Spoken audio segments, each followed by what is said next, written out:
Okay, now we're looking at this organism called euglena. We haven't looked at this before in Year 7 science, but it tells us that it's made of only one cell and that it lives in ponds and streams.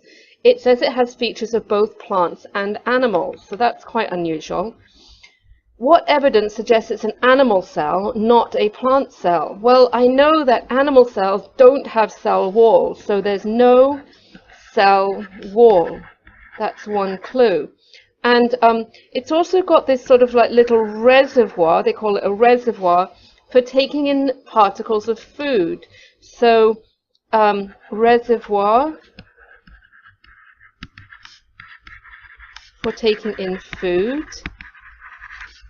So it eats, and if I think about that, I know that plants actually get their food from the carbon dioxide in the air, so that's a sign that this is an animal.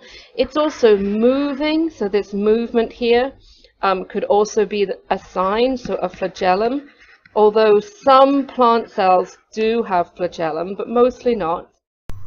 So I can't use that as a piece of evidence that it's an animal cell.